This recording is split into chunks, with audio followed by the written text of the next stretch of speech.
This is Marthe with Universal Power Tarot, and I'm going to teach you something about routines today that become habits. Have you ever woken up in the morning and just did not feel like it? Your thoughts were immediately going and you just didn't want to start your day.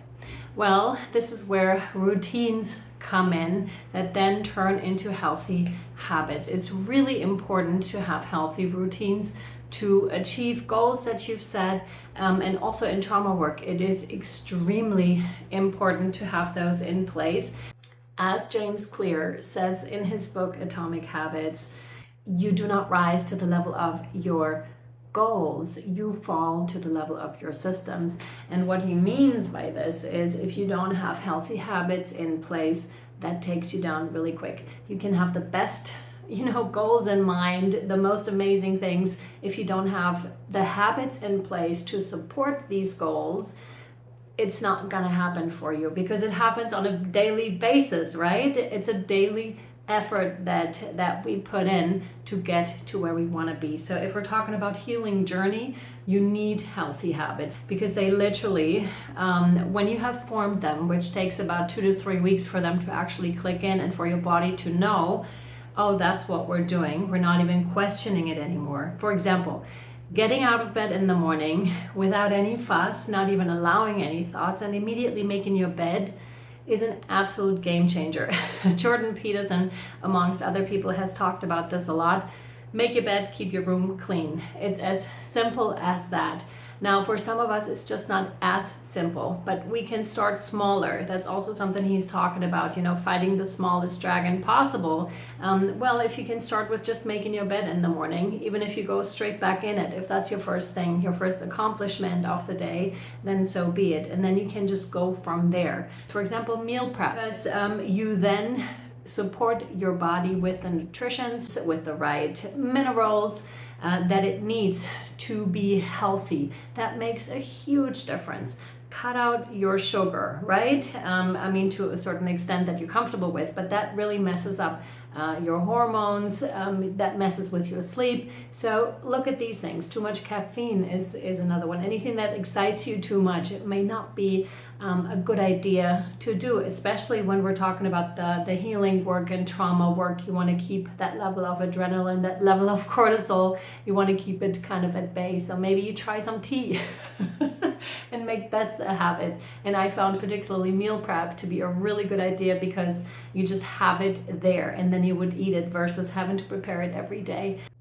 So when you have those healthy routines and habits in place, your body will just be craving them. It's no longer a fight with your brain, literally. It's just like, we're doing them, there's no question about it. The first 2 to 3 weeks may just be that. When you're in bed and you're just like, I don't really want to do it, but the reward is so big, because when you do those routines, when you have a good journaling practice, when you do have your exercise, whatever that looks like for you, the sweating in the morning is super important, so that your brain can actually release the right chemicals, the right hormones, serotonin, dopamine. When you build up a sweat, you will have a higher level of those than at any other time in the day, which is incredible, right? So do them in the morning. Then the breath work, which will lower your cortisol levels, which can make your blood alkaline, which can bring your whole nervous system to a rest position and is boosting your immune system at the same time. There are so many benefits to doing routines like that, to have that in place when you have meditation and can get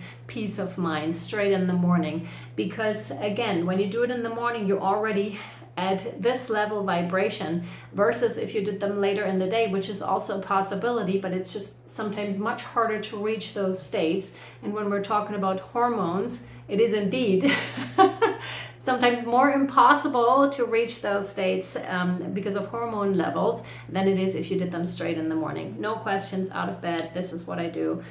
Make the bed, do the routines, have a healthy breakfast, and then you go about your day. This can mean that you're getting up earlier in the morning, but this too can help, because when you're saying I have to get up at 6 or at 7 to be able to do these routines, for example, when you have a family, you have a job that you have to be at, this helps you, because the time that you get up and the time that you go to bed are really important. They should be at more or less the same time because, again, healthy habits, healthy routines, sleep is a major thing here. And this is also day 2, the sleep routine that I'm offering to you with Tools for Trauma, that you can have a look into because it calms the whole nervous system. When you have this in place, your body will just recognize and be like, oh, we're going to bed. Awesome. Okay. And it's the same time. So your body is adjusting to that. And it's much easier to then go to sleep actually versus we're going to bed at 10 and then we're going to bed at midnight and then we're going to bed at 2 in the morning. It's just all messed up. You can even see this with animals actually. I used to have a fish tank and I fed them throughout different times and then switched off the light at different times until I had like an automatic feeder, and I also had an automatic time switch for the light being switched on and off. And that was such a game changer. The fish literally calmed down. I was like, wow, because I could literally watch them. It's the same for us human beings. Watch yourself, like try it out for a week or 2. Give yourself a little bit of a structure, you know, say this is when I'm going to bed. This is what I'm going to be eating. This is when I'm getting up, you know.